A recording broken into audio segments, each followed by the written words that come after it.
Olá, eu sou a professora Dani Lima e nós vamos falar um pouco sobre os descritores de língua portuguesa para a Prova Brasil. Nós vamos nos preparar para as questões dos testes de linguagens. Estudar os descritores de língua portuguesa contribui ainda mais para aprimorar a capacidade de leitura, interpretação de texto e de fixação de mensagem. Fique atento e nos acompanhe para lembrar de tudo na hora de fazer a prova. Bons estudos e ótima prova.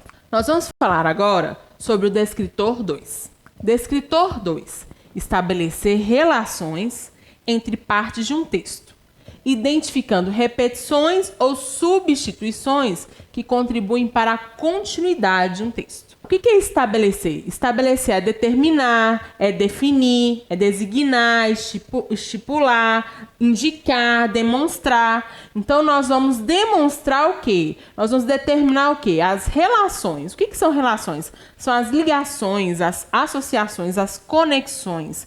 Entre o quê? Entre as partes de um texto, que a gente vai fazer o quê? Identificar. O que é identificar? Reconhecer, distinguir, diferenciar as repetições e substituições que contribuem, que colaboram, que ajudam, que auxiliam, que favorecem para a continuidade do texto.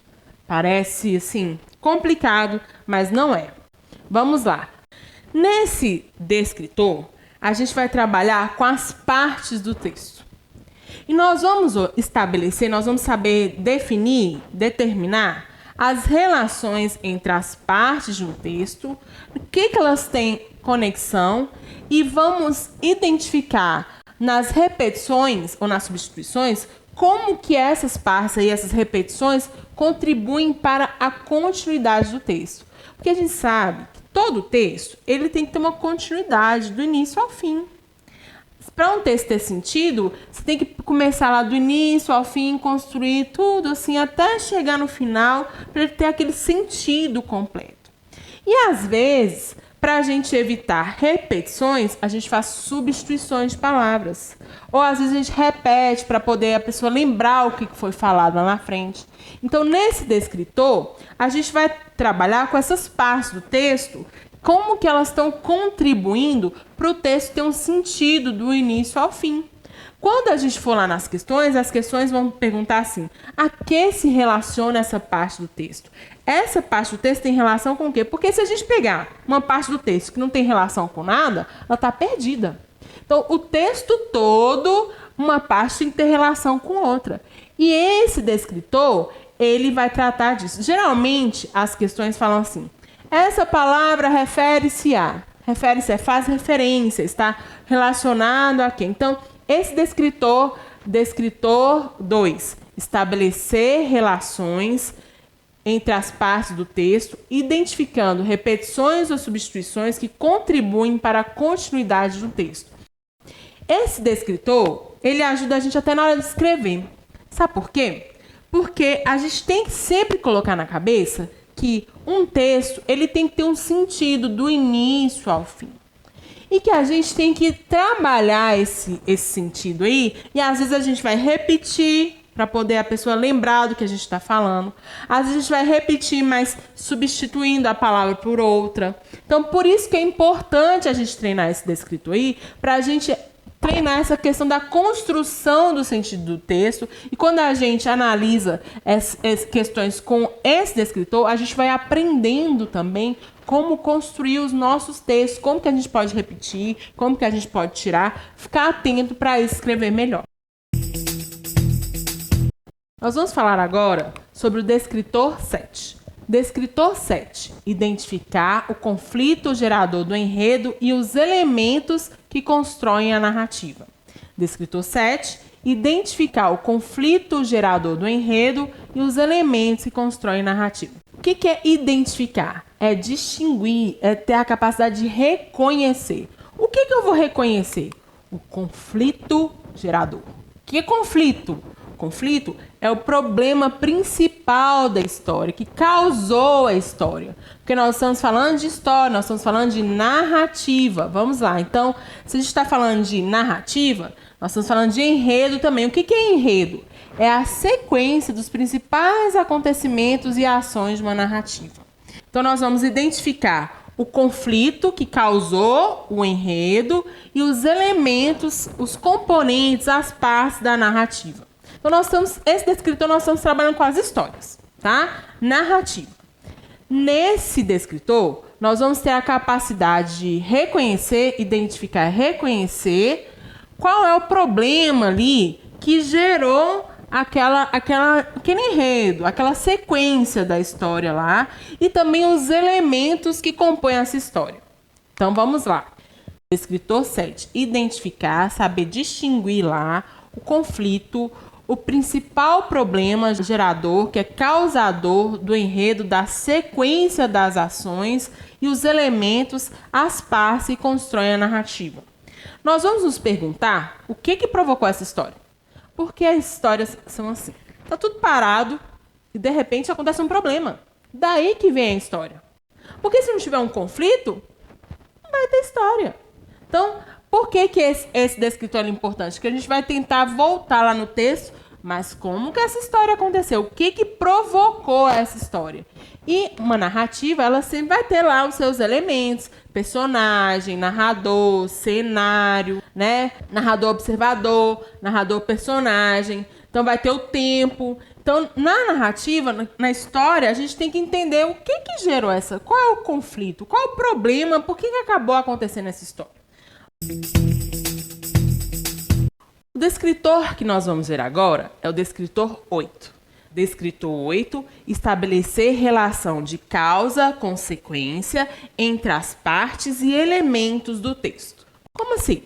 Vamos lá, vamos começar por estabelecer. O que é estabelecer? É determinar, definir, indicar, afirmar. Como assim? Definir lá, nós vamos determinar a relação. O que é a relação? A ligação, a associação, a conexão que existe entre a causa e a consequência. O que é causa e consequência? Vamos lá. Causa é a razão, o motivo. E a consequência é o efeito e o resultado. Então, essas duas coisas, causa e consequência, elas têm relação entre elas. Então, nesse descritor aí, nós vamos tentar identificar a relação que existe entre causa e consequência, onde? Entre as partes e os elementos do texto. Como assim? Os componentes do texto. Então, nós vamos lá analisar as partes do texto e analisar a relação entre elas. Mas qual relação? A relação de causa, que é o motivo, a razão, e de consequência, que é o efeito e o resultado. Descritor 8. Estabelecer é determinar, definir a relação, a ligação que existe de causa e consequência, o razão, o motivo, o efeito, o resultado, entre as partes, os componentes, os elementos de um texto. Descritor 8, estabelecer relação, causa e consequência entre partes e elementos do texto. Nós vamos trabalhar a questão de causa e consequência, o motivo e o efeito. Alguém fez alguma coisa que teve um efeito no texto. Tá? Teve um acontecimento lá que teve um certo resultado no texto. Nós vamos falar agora do descritor 12. Descritor 12, estabelecer relações lógico-discursivas presentes no texto, marcadas por conjunções, advérbios, etc. Então vamos lá, falamos conjunção, advérbio, tem gente que já fica meio preocupado, mas vocês vão ver que é simples. Vamos lá. Estabelecer. O que é estabelecer? É determinar, indicar, demonstrar. Então, vai determinar o quê? As relações, as ligações, as associações e conexões. Então, vai estabelecer as ligações, definir as relações lá. Mas quais relações? Agora, essa palavra parece bem diferente, mas vocês vão ver como ela é bem legal. Relações lógico-discursivas. Lógico tem a ver com o quê? Com racional. E discursivas são a questão dos princípios da linguagem, do discurso, da linguagem. Então, nós vamos definir, tentar identificar as conexões lógico-discursivas que estão presentes nos textos e são marcadas, são determinadas, definidas por conjunções, advérbios, etc. Uai, como assim? Agora vamos voltar nisso aí.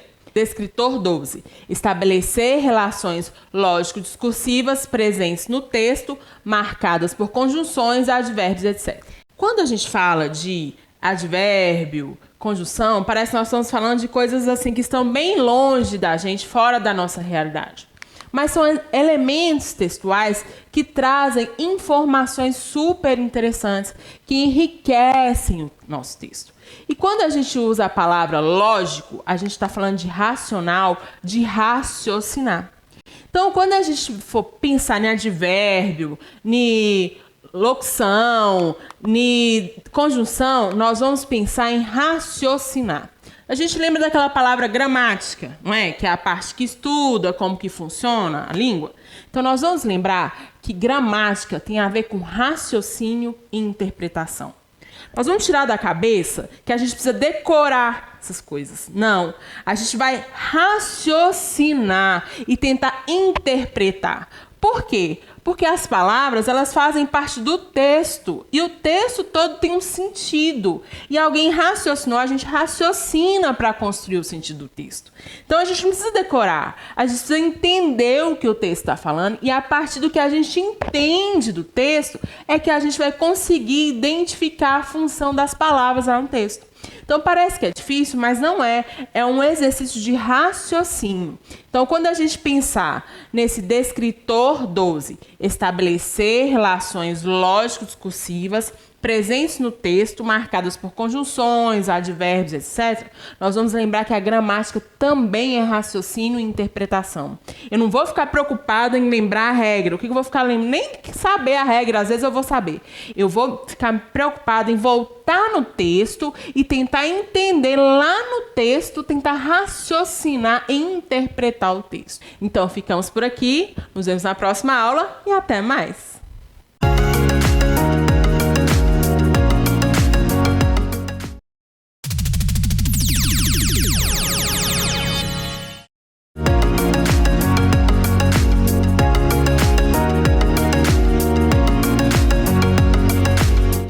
Olá, eu sou a professora Dani Lima e nós vamos falar um pouco sobre os descritores de língua portuguesa para a Prova Brasil. Nós vamos nos preparar para as questões dos testes de linguagens. Estudar os descritores de língua portuguesa contribui ainda mais para aprimorar a capacidade de leitura, interpretação de texto e fixação de mensagem. Fique atento e nos acompanhe para lembrar de tudo na hora de fazer a prova. Bons estudos e ótima prova! Nós vamos falar agora sobre o descritor 15. Descritor 15. Reconhecer diferentes formas de tratar uma informação na comparação de textos que tratam do mesmo tema, em função das condições em que ele foi produzido e daquelas em que será recebido. Temos que repetir, porque ele é grande, mas vocês vão ver que é tranquilo. Vamos lá. Descritor 15. Reconhecer diferentes formas de tratar uma informação na comparação de textos que tratam do mesmo tema em função das condições em que ele foi produzido e daquelas em que será recebido. Vamos por passos que nós vamos conseguir. Então, reconhecer. O que é reconhecer? É identificar, é distinguir, é diferenciar, discernir. Então, reconhecer é quando eu bati o olho, eu consegui diferenciar lá. O que eu vou ter que diferenciar? As diferentes formas de tratar com uma informação, de lidar com uma informação. Por quê? Porque um texto, ele trata com uma informação de um jeito, outro texto, às vezes, trata com a mesma informação de outro jeito. Então, nós vamos ter que fazer a diferenciação entre os dois aí, como que eles estão tratando da informação. E nós vamos, além disso, comparar. O que é comparar? A ação de analisar o que se difere ou se assemelha de texto. Então, o que é comparar? É você ver, isso aqui é igual, isso aqui é diferente. Então, está fazendo uma comparação para ver o que tem de igual, o que tem de diferente. E o que vai comparar o quê? Os textos que tratam do mesmo tema. O que é tema? Um assunto, matéria. Em função, em razão das condições, das situações, das circunstâncias em que esse texto foi produzido e daquelas será recebido. Então, clareando, mas ainda vamos clarear mais. Então, descritor 15. Reconhecer as diferentes formas de tratar uma informação na comparação de textos que tratam do mesmo tema em função das condições em que ele foi produzido e daquelas será recebido. Como assim? Descritor 15. Reconhecer, diferenciar lá, saber identificar as diferentes formas de tratar com informação, como que os textos estão lidando com uma informação, na comparação, analisando o que eles têm de diferente ou de igual, os textos que tratam do mesmo assunto, da mesma matéria, mas essa comparação em função de quê? Das condições, da situação, da circunstância em que ele foi produzido e daquelas em que será recebido. Nós vamos nos perguntar, na verdade, o quê? Nós vamos perguntar em que esses textos são semelhantes ou são diferentes. Porque, apesar de muitas vezes tratar de uma mesma informação, eles tratam da informação de forma diferente. Por quê? Porque às vezes eles foram produzidos em contextos diferentes, eles se destinam a pessoas diferentes. Então, às vezes a informação é a mesma, mas a forma de produção, a forma de lidar com aquela informação é diferente. Então, por isso que às vezes vai ter que reconhecer o que está de diferente, o que está de igual. Então, nós vamos, nesse descritor, nós vamos nos perguntar em que esses textos são semelhantes ou diferentes. Nós vamos falar agora sobre o descritor 10. Descritor 10. Identificar as marcas linguísticas que evidenciam o locutor e o interlocutor de um texto.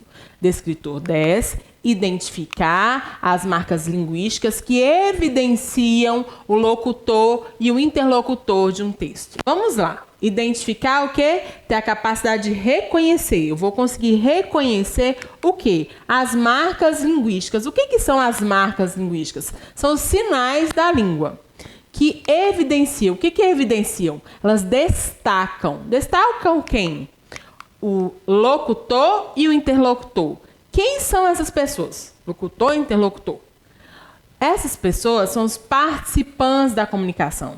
A pessoa que fala, a gente chama de locutor. E a pessoa que está lá conversando com a outra pessoa, a gente chama de interlocutor. Então, nesse descritor 10, nós vamos ter que ser capazes de distinguir os sinais, as marcas linguísticas que estão destacando, que estão evidenciando os participantes da comunicação. Nós vamos ter que identificar lá quem é que está naquela conversa. Descritor 10. Identificar as marcas linguísticas que evidenciam um locutor e um interlocutor de um texto. Descritor 10. Identificar, distinguir as marcas linguísticas, os sinais da língua que evidenciam, que destacam o locutor e o interlocutor, que são os participantes da comunicação, da conversa, dentro de um texto.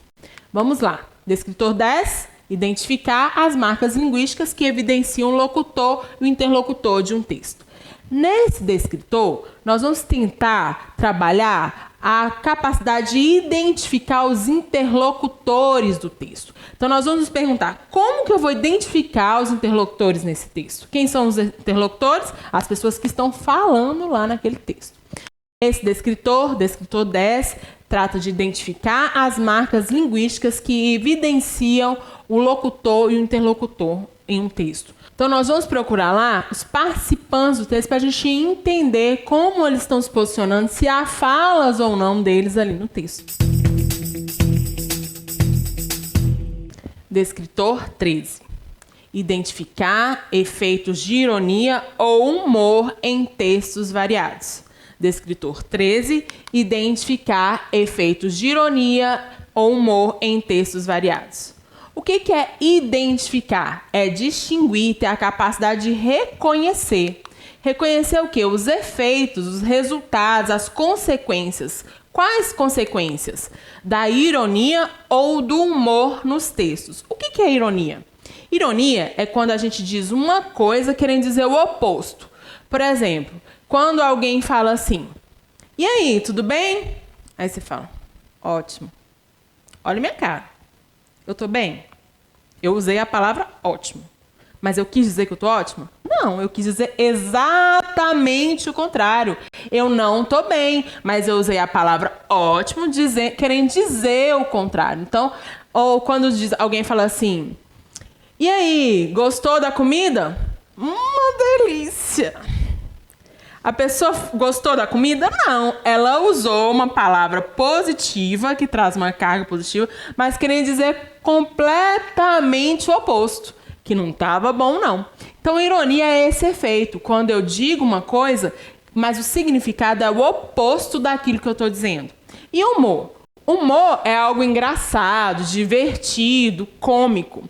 Então, a gente vai tentar, nesse descritor 13 aí, identificar, ter a capacidade de reconhecer as consequências, os resultados de usar a ironia, que é dizer o oposto do que quer expressar, ou o humor, as coisas divertidas, engraçadas, em textos variados. Então é isso aí que nós vamos trabalhar com esse descritor 13. Identificar, distinguir, ter a capacidade de reconhecer os efeitos, os resultados, as consequências da ironia, quer dizer o oposto, quer expressar humor, algo engraçado, divertido, em textos variados, textos diversos, textos múltiplos. Descritor 13, identificar os efeitos de ironia ou humor em textos variados. Então, quando eu for analisar questões, pensando nesse descritor, eu vou olhar para as questões e falar assim, mas qual é a intenção dessa brincadeirinha aqui? Tem uma brincadeirinha aqui, tem uma surpresinha aqui, eu vou perceber que aquilo ali não está à toa, tem uma intenção. E eu vou buscar identificar a intenção naquela brincadeirinha lá. Vamos ver agora o descritor 14. Descritor 14. Identificar o efeito de sentido decorrente do uso da pontuação e de outras notações. Descritor 14. Identificar o efeito de sentido decorrente do uso da pontuação e de outras notações. Vamos lá. O que é identificar? É distinguir, ter a capacidade de reconhecer. Reconhecer o quê? O efeito, o resultado, a consequência de quê? Do sentido. De sentido. O que é sentido? É o significado, a definição decorrente, que é resultante do uso de quê? Da pontuação e outras notações. O que é a pontuação lá no texto? São marcas e sinais que a gente usa no texto. A gente usa letras, né? E usa os outros sinais, são a pontuação e outros sinais. Então, para que a gente usa isso aí? Como que isso altera o sentido do texto? Esse descritor está trabalhando isso. Descritor 14. Identificar o efeito de sentido decorrente do uso da pontuação e de outras notações. Quando eu encontrar pontuação, uma marca no texto, o que eu vou perguntar? Eu vou perguntar o que essa pontuação, essa marca está provocando no texto. Porque ninguém vai colocar lá uma pontuação, uma marca à toa, sem propósito, sempre vai ter uma intenção. Então, esse descritor é para a gente abrir os nossos olhos e prestar atenção da importância dessas marcações, da pontuação no texto. Porque às vezes a gente passa pelas pontuações lá, nem presta atenção como elas são importantes. Ou às vezes a gente nem usa, né? Já viu as pessoas que conversam com a gente e falam, beleza? Você não sabe se a pessoa está falando se ela está beleza, ou se ela está perguntando se você está beleza, só colocar uma interrogação você vai entender. Ah, a pessoa está querendo saber como eu estou. Então, a pontuação ela é importante para nos ajudar a entender melhor o sentido do texto. Então, o descritor 14, identificar o efeito de sentido decorrente do uso da pontuação e de outras notações, nós vamos perguntar assim, o que essa pontuação aqui provoca no texto? Então, é super importante a gente ficar atento nesse descritor 14. Descritor 14, identificar o efeito de sentido decorrente do uso da pontuação e de outras notações. Porque sempre a gente vai se perguntar assim, o que essa pontuação marca, provoca nesse texto? E vamos também ficar mais atentos na hora da gente produzir os nossos textos, porque às vezes a gente não presta atenção que uma interrogação vai fazer uma diferença. Às vezes a gente não presta atenção que uma exclamação, 2 pontos. Então, esse descritor 14, ele é super importante para isso, para a gente lembrar que a pontuação, as marcas nos textos, elas não estão ali à toa, elas estão ali com uma intenção. E a gente procurar também colocar essa intenção nos nossos textos, quando nós formos produzir. Então, ficamos por aqui, nos vemos na próxima aula e até mais!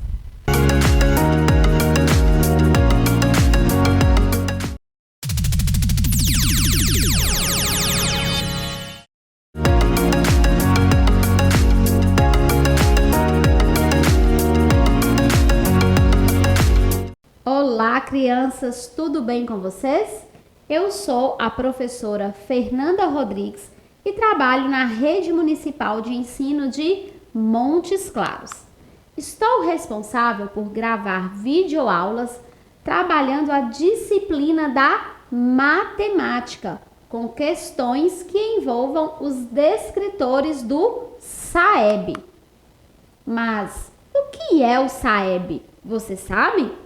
Nós sabemos que o SAEB é o Sistema de Avaliação da Educação Básica. Mas como ele funciona? Vamos descobrir? Por meio de testes e questionários aplicados a cada 2 anos na rede pública e em uma amostra da rede privada. O SAEB reflete os níveis de aprendizagem demonstrados pelos estudantes avaliados, explicando esses resultados a partir de uma série de informações contextuais. Então, é por meio desta avaliação que nós conseguimos descobrir como está o índice de aprendizagem dos nossos alunos.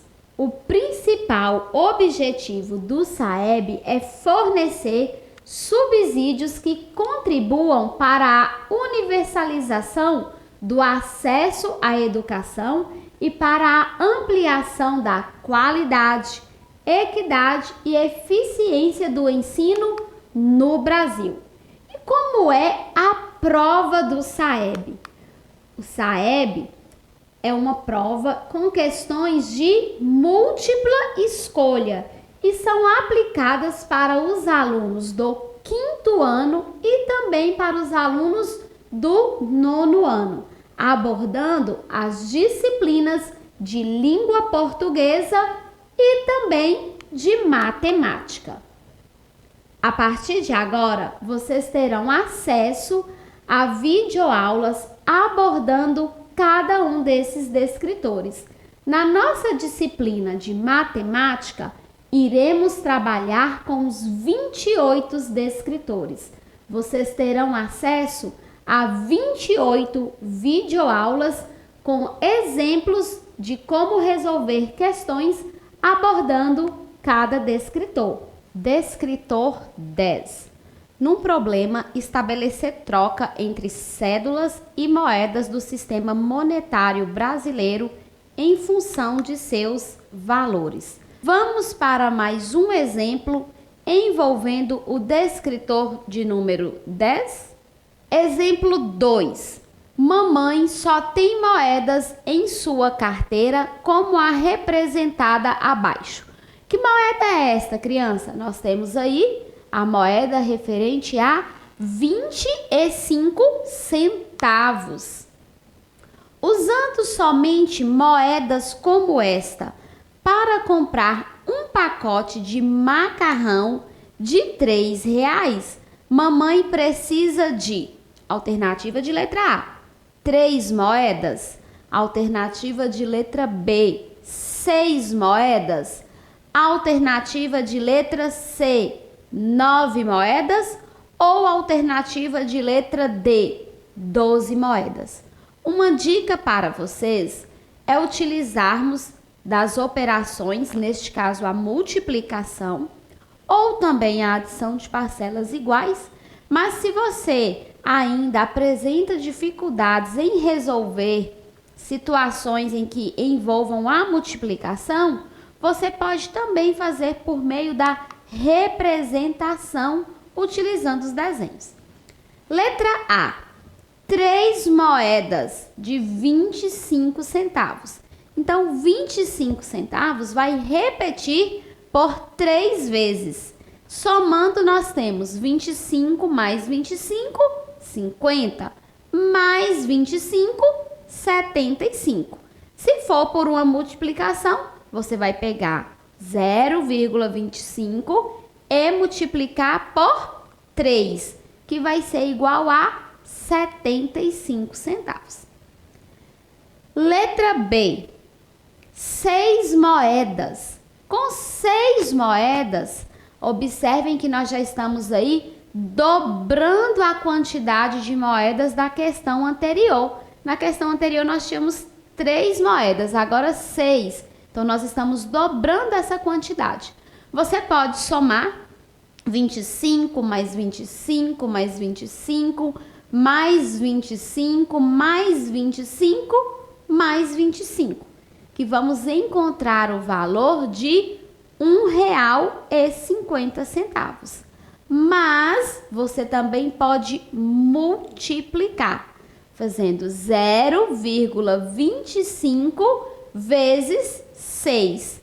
Neste caso, nós temos 6 vezes 5 é igual a 30. Você mantém o 0 e eleva o 3.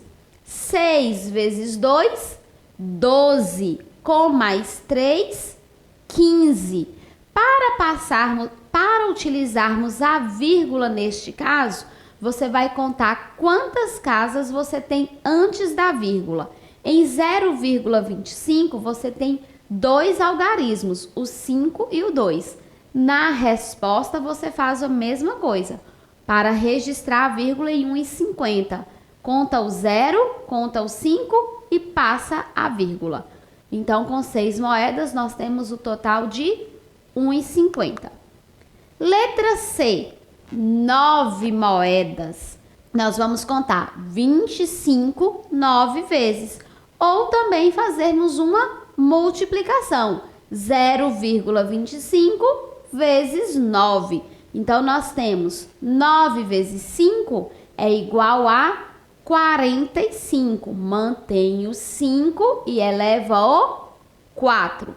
9 vezes 2, 18. Com mais 4, 22. Neste caso, contamos 2 casas antes da vírgula para então passarmos a vírgula, certo? 5 e o 2, agora você coloca a vírgula.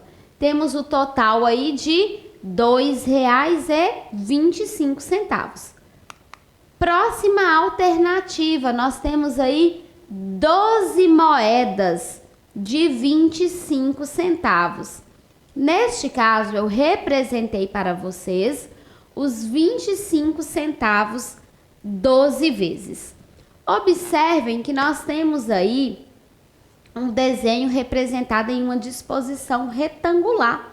De um lado, nós temos 4 colunas e do outro nós temos 3 linhas. Quando nós multiplicamos este valor, o que é que nós vamos encontrar? Já pararam para pensar?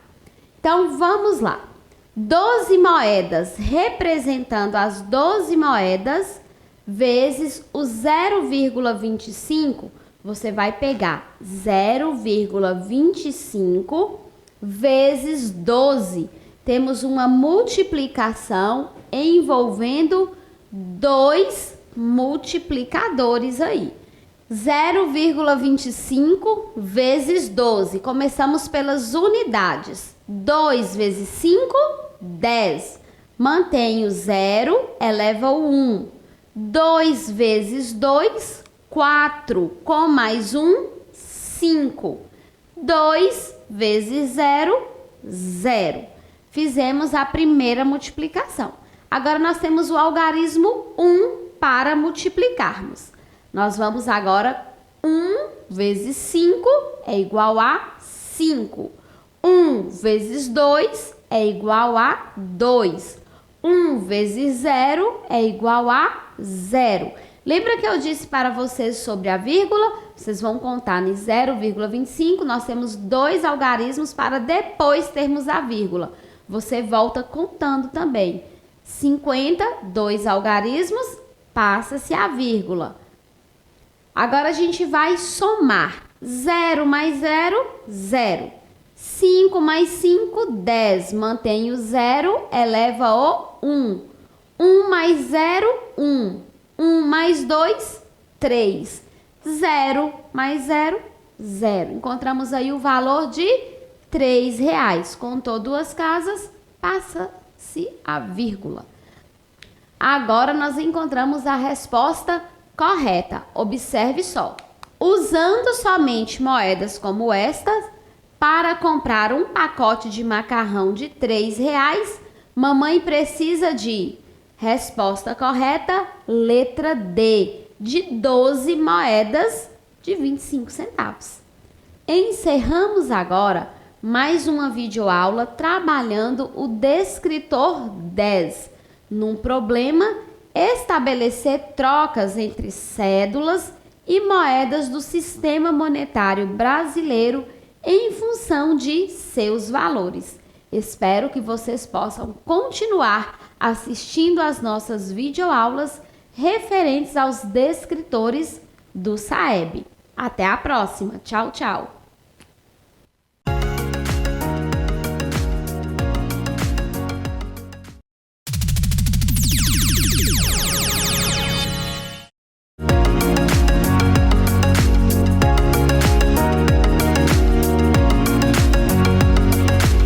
Olá, crianças, tudo bem com vocês?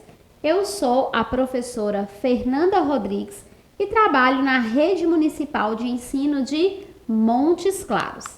Estou responsável por gravar videoaulas trabalhando a disciplina da matemática, com questões que envolvam os descritores do SAEB. Mas o que é o SAEB? Você sabe? Nós sabemos que o SAEB é o Sistema de Avaliação da Educação Básica. Mas como ele funciona? Vamos descobrir? Por meio de testes e questionários aplicados a cada 2 anos na rede pública e em uma amostra da rede privada. O SAEB reflete os níveis de aprendizagem demonstrados pelos estudantes avaliados, explicando esses resultados a partir de uma série de informações contextuais. Então, é por meio dessa avaliação que nós conseguimos descobrir como está o índice de aprendizagem dos nossos alunos. O principal objetivo do SAEB é fornecer subsídios que contribuam para a universalização do acesso à educação e para a ampliação da qualidade, equidade e eficiência do ensino no Brasil. E como é a prova do SAEB? O SAEB é uma prova com questões de múltipla escolha e são aplicadas para os alunos do 5º ano e também para os alunos do 9º ano, abordando as disciplinas de língua portuguesa e também de matemática. A partir de agora, vocês terão acesso a videoaulas abordando cada um desses descritores. Na nossa disciplina de matemática, iremos trabalhar com os 28 descritores. Vocês terão acesso a 28 videoaulas com exemplos de como resolver questões abordando cada descritor. Descritor de número 11. Resolver problema envolvendo o cálculo do perímetro de figuras planas desenhadas em malhas quadriculadas.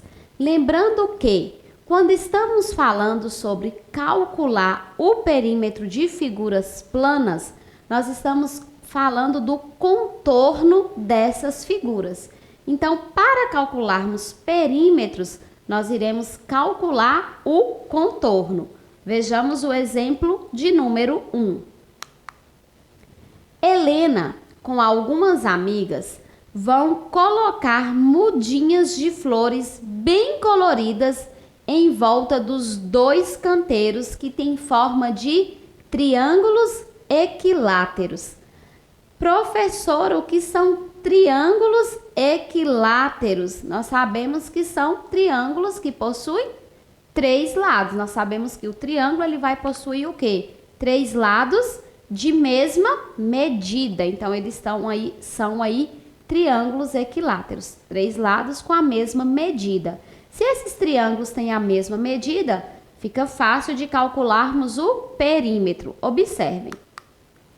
O lado de cada canteiro mede 3 metros.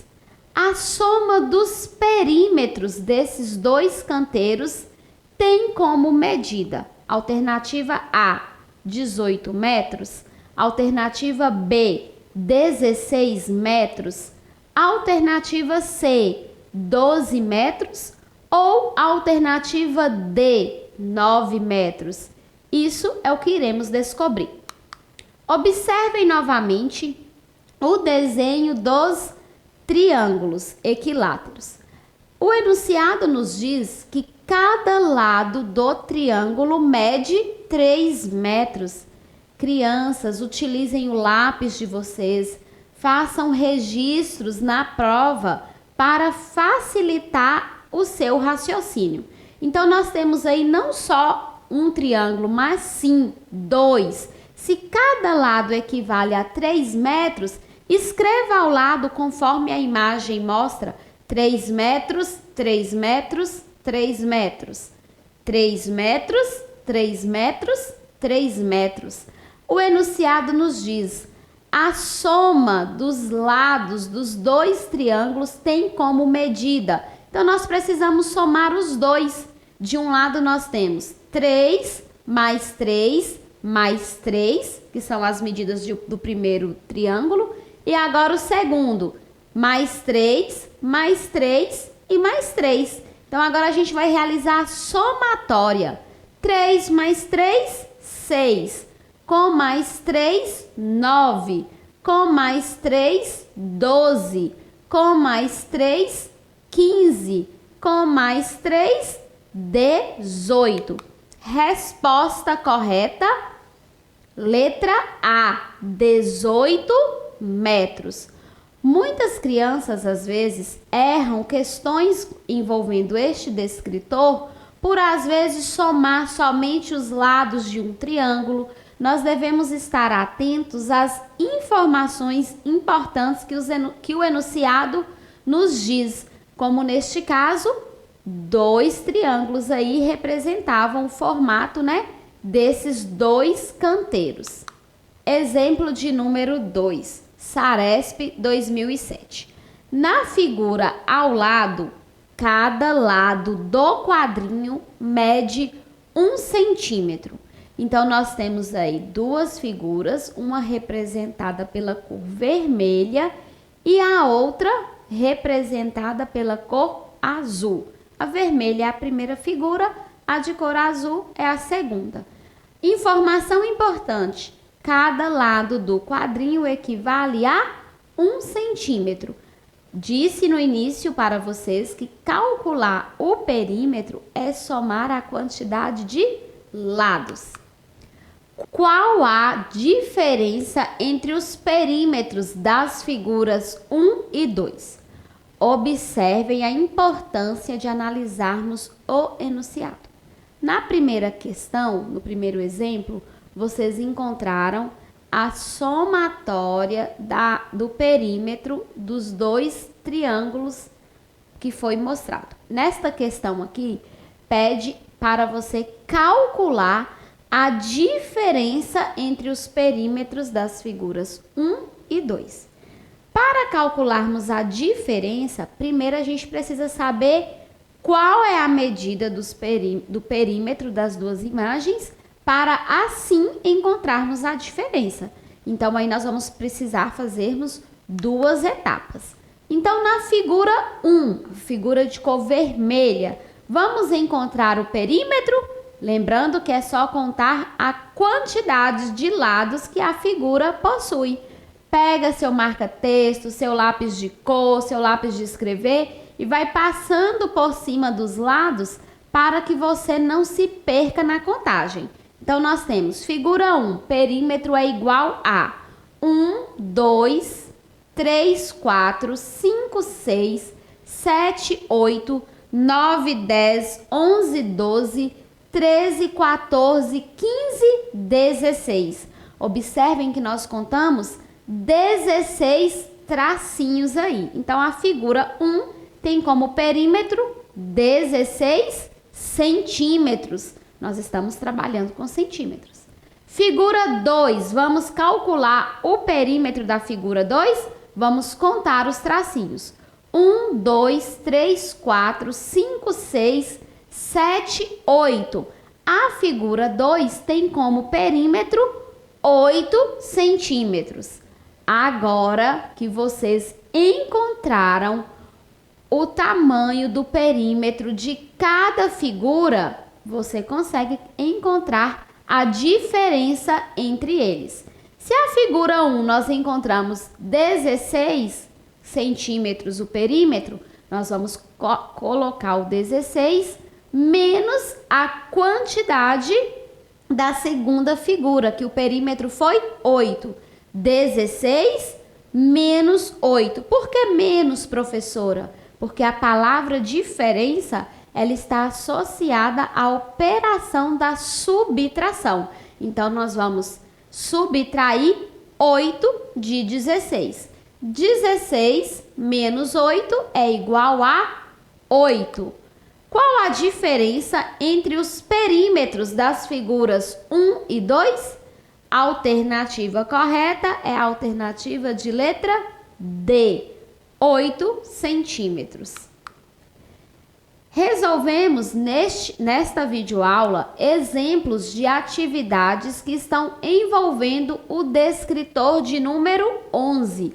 Resolver problema envolvendo o cálculo do perímetro de figuras planas desenhadas em malhas quadriculadas. Espero vocês na nossa próxima videoaula. Até lá!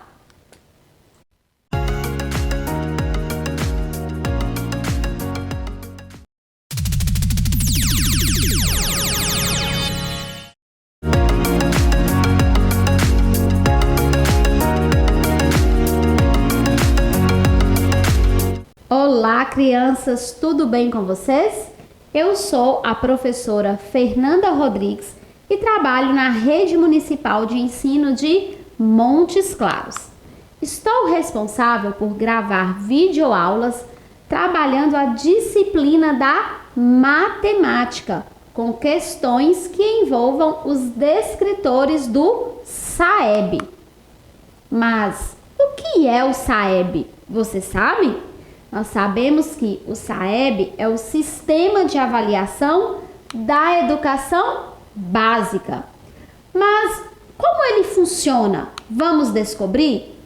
Por meio de testes e questionários aplicados a cada 2 anos na rede pública e em uma amostra da rede privada. O SAEB reflete os níveis de aprendizagem demonstrados pelos estudantes avaliados, explicando esses resultados a partir de uma série de informações contextuais. Então, é por meio desta avaliação que nós conseguimos descobrir como está o índice de aprendizagem dos nossos alunos. O principal objetivo do SAEB é fornecer subsídios que contribuam para a universalização do acesso à educação e para a ampliação da qualidade, equidade e eficiência do ensino no Brasil. E como é a prova do SAEB? O SAEB é uma prova com questões de múltipla escolha e são aplicadas para os alunos do 5º ano e também para os alunos do 9º ano, abordando as disciplinas de língua portuguesa e também de matemática. A partir de agora, vocês terão acesso a videoaulas abordando cada um desses descritores. Na nossa disciplina de matemática, iremos trabalhar com os 28 descritores. Vocês terão acesso a 28 videoaulas com exemplos de como resolver questões abordando cada descritor. Acompanhe. Descritor de número 12. Resolver problema envolvendo o cálculo ou a estimativa de áreas de figuras planas desenhadas em malhas quadriculadas. Vamos para o primeiro exemplo.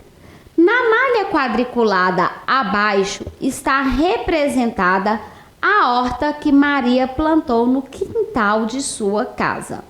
Observem que esta malha foi desenhada e que essa parte que está em destaque na cor cinza é o que representa a horta. Então, nós vamos trabalhar com essa parte que está em destaque.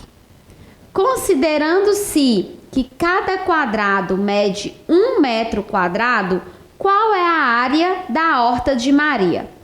Nesta questão, nós vamos trabalhar com área. Existe uma diferença de perímetro para área. Perímetro, eu disse para vocês que nós trabalhamos com o contorno. Área, nós vamos trabalhar com a parte total que está delimitada. Alternativa A, 10 metros quadrados. Alternativa B, 12 metros quadrados. Alternativa C, 14 metros quadrados. Ou alternativa D, 26 metros quadrados. Observem novamente a imagem que está mostrando a parte que se refere à horta que está no quintal da casa de Maria. Neste caso, nós podemos representar por meio de uma multiplicação. Área é cada quadradinho, então você pode contar os quadradinhos. Vamos realizar a contagem? 1, 2, 3, 4, 5, 6, 7, 8, 9, 10, 11, 12. Nós vamos contar os quadradinhos da área que está preenchida, que está colorida. Então, nós temos aí 12 quadradinhos. Esta é a área.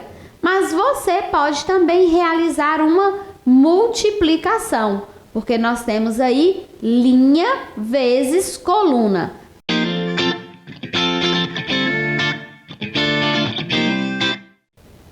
Crianças, quando falamos em linha vezes colunas, vou explicar para vocês o que são as linhas. As linhas é o que nós encontramos na horizontal. Aí você consegue encontrar a quantidade de linhas.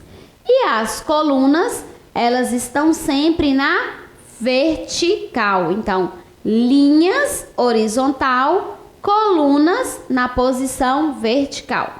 Quantas colunas nós temos? Vamos contar? 1, 2, 3, 4. Quantas linhas nós temos? 1, 2, 3. 4 vezes 3 é igual a 12.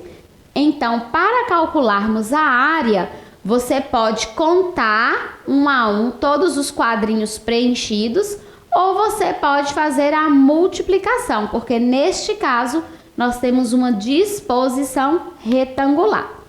Considerando-se que cada quadrado mede 1 metro quadrado, qual é a área da horta de Maria? Resposta correta, letra B, 12 metros quadrados. Vamos para mais um exemplo?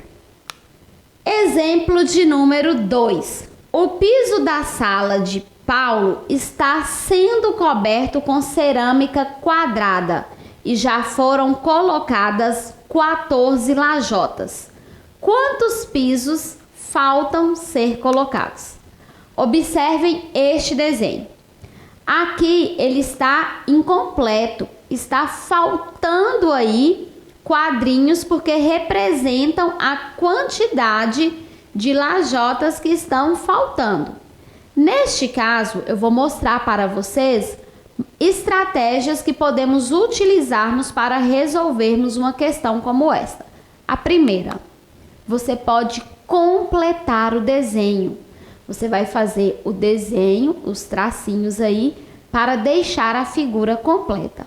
Observem que, ao traçar o desenho, nós vamos contar somente os quadrinhos que faltam para serem colocados. Então, nós temos aí 1, 2, 3, 4, 5, 6, 7, 8, 9, 10, 11. Faltam, então, 11 pisos aí para serem colocados. Uma outra maneira de realizarmos esta alternativa é fazendo o seguinte. Nós temos aí uma disposição retangular. Mesmo faltando quadrinhos, é possível descobrirmos quantas linhas e quantas colunas o desenho possui. Vamos contar primeiramente as colunas. 1, 2, 3, 4, 5 colunas. Agora vamos contar a quantidade de linhas. 1, 2, 3, 4, 5 linhas. Fazemos primeiramente uma multiplicação. 5 vezes 5, que é igual a, muito bem, 25. 5 vezes 5, 25. Vamos contar agora a quantidade de pisos que já foram colocados. Nós temos aí 1, 2, 3, 4, 5, 6, 7, 8, 9, 10, 11, 12, 13, 14. 14 pisos já foram colocados. Agora nós podemos fazer uma subtração. 25 menos 14. Começando pelas unidades, 5 menos 4, 1. 2 menos 1, 1. Então, nós encontramos o resultado de 11. Quantos pisos faltam ser colocados? Faltam aí 11 pisos. Estratégias diferentes, encontramos a mesma resposta. Vocês viram que completar o desenho foi mais rápido, mas por meio das operações, nós também chegamos ao resultado. Nestes exemplos, nós trabalhamos com o descritor 12, resolver problema envolvendo o cálculo ou a estimativa de áreas de figuras planas, desenhadas em malhas quadriculadas.